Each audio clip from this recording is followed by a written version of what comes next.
Un gusto saludarlos y hoy tengo el placer de que me acompañe el presidente de la Corte Interamericana de Derechos Humanos, el juez Roberto Caldas, a quien aprovecho de una vez para darle la bienvenida a CB24 Noticias Centroamérica. Muchísimas gracias, Angélica.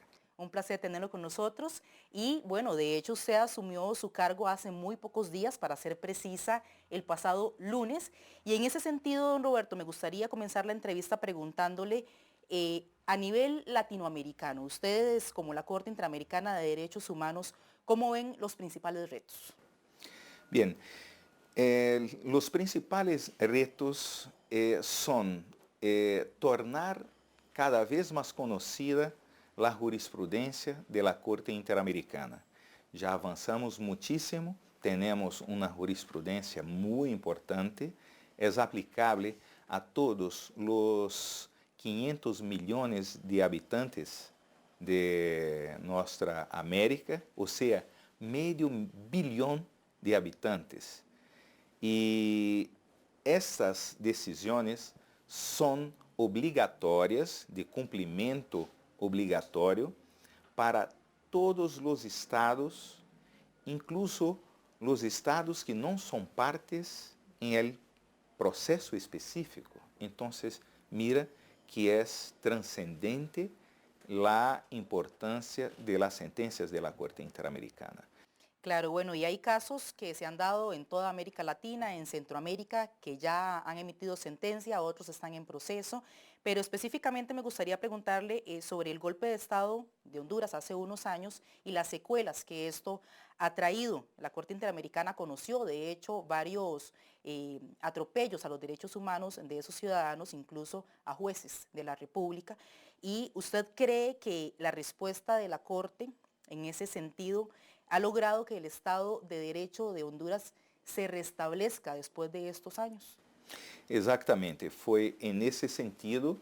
A sentença de la Corte Interamericana é muito clara e em proteger os magistrados que em aquele momento tiveram seríssimos problemas.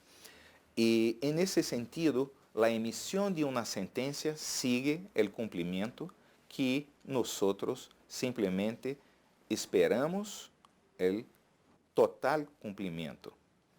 Luego vamos a hacer uma audiência para verificar o estado de compromisso e cumprimento de la sentencia. Todavía no se ha dado ese análisis, a ver si en realidad se está cumpliendo la orden de la Corte. No, nosotros no hacemos día a día, solamente estabelecemos un plazo, está dentro de este plazo y esperamos que al fin tengamos el cumplimiento y Claro. ahí empezamos a acompañar. Claro, pero tomando en cuenta la coyuntura de Honduras, ¿verdad? Después de un hecho histórico como este, un golpe de Estado, ¿cómo ve la situación en general en Honduras? ¿Cómo se está viviendo este país en ese sentido? Bueno, como un tribunal, nosotros verificamos este contexto exactamente en la sentencia. Hablamos por las sentencias y inclusive medimos mucho las palabras, sabe que los tribunales han de ser prudentes. Nosotros somos muy asertivos en nuestras sentencias, pero prudentes en las palabras. Condenamos las violaciones y evitamos poner nombres cuando estes nombres son difusos, ¿verdad? La sentencia es muy clara y se espera el cumplimiento, como se pasa en todas las sentencias de la Corte. Ahora también que estamos haciendo un repaso pequeño por algunos de los casos que están en el tapete en Centroamérica, me gustaría entonces trasladarme a Guatemala, que es un país donde, igual que el resto de la región, impera la impunidad, pero aquí en específico el problema es más crítico cuando se trata de mujeres, que algunos fiscales, jueces de la República tratan diferente a las mujeres. En ese sentido, ¿qué podría decir usted, don? Bien, las sentencias de la Corte buscan ser ejemplares, modelares, o sea, que se pueda tener un padrón para utilización en varios estados. La cuestión de violencia en contra la mujer y también la discriminación por el simple hecho de ser mujer existe no solamente en Guatemala, pero en la región.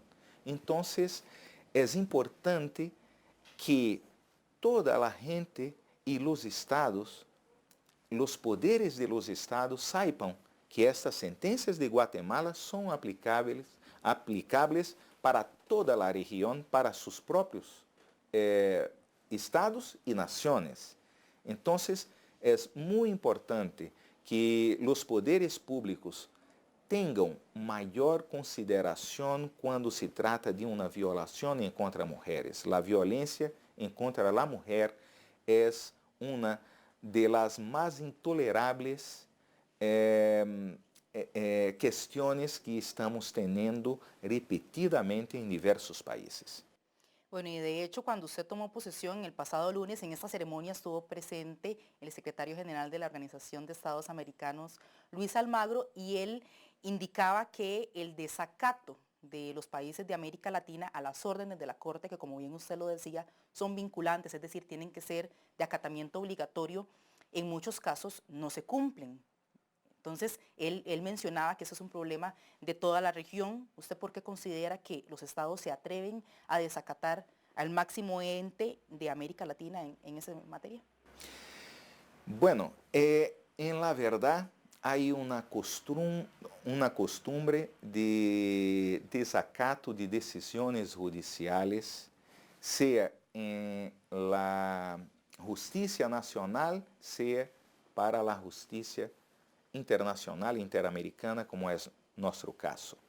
Pero o nível de cumprimento não é diferente de las decisões nacionais. O que temos que criar é uma crítica general para que os judiciários nacionais impulsem uma mais fuerte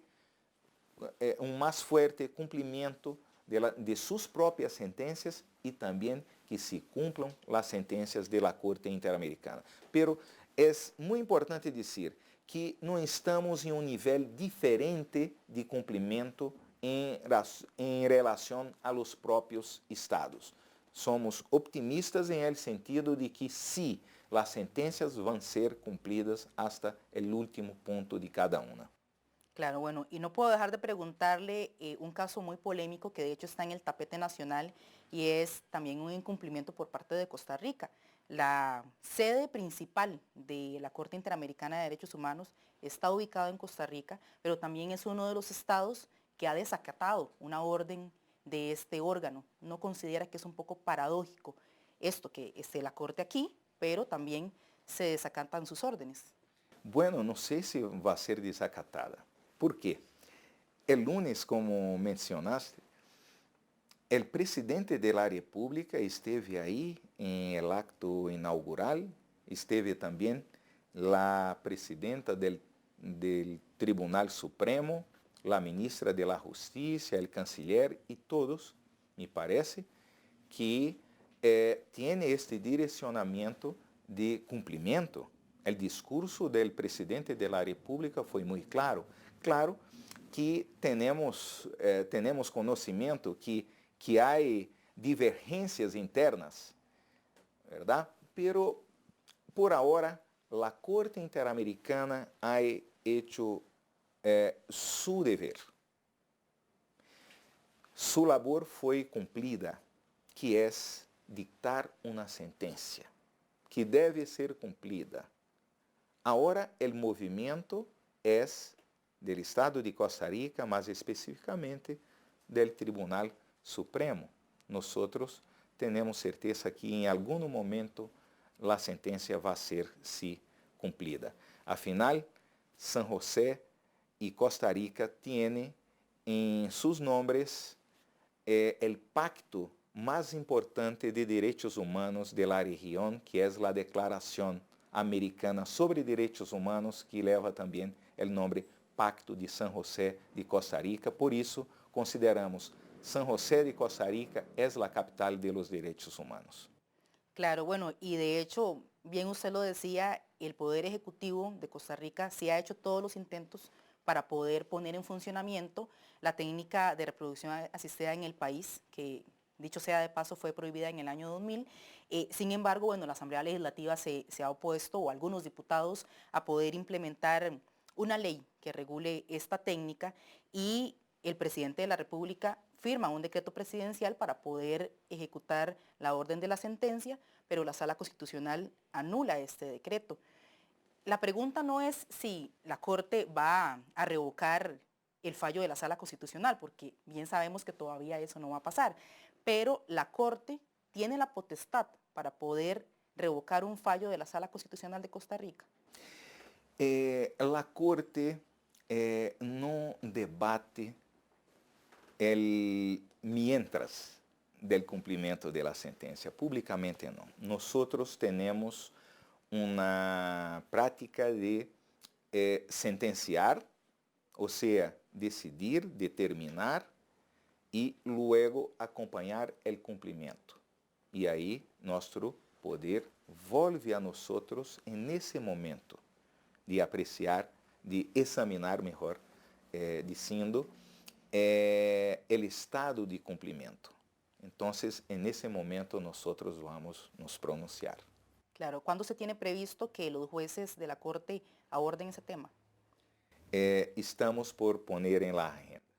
En los próximos días, semanas, tal vez, ¿verdad? Se ha anunciado, al menos. No sabemos todavía. Si pasan muchos años más, ojalá que no, pero si pasan muchos años más, y de hecho Costa Rica, bueno, para explicarle al público de Centroamérica, tiene una sentencia en firme, que la Corte ordenó reactivar la fecundación in vitro, pero tiene otro juicio en proceso, es decir, podría eventualmente ser sentenciada 2 veces. Si esto pasara, si tiene una doble sentencia, o pasan muchos años sin cumplirse la primera, hay otra instancia donde podría llevarse Costa Rica, o la Corte Interamericana es el tope, por decirlo de alguna manera. Sí, la Corte es el top. Yo prefiero no continuar el debate, digamos, en público, porque el debate sí es para ser hecho por la sociedad.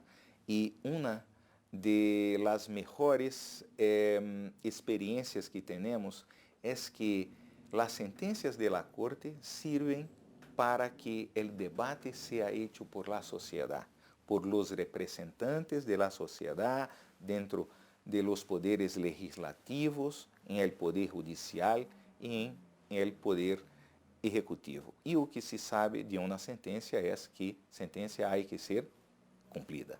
Claro, vamos a estar muy pendientes entonces de este tema, que es bastante polémico en Costa Rica, y del pronunciamiento de la Corte Interamericana de Derechos Humanos.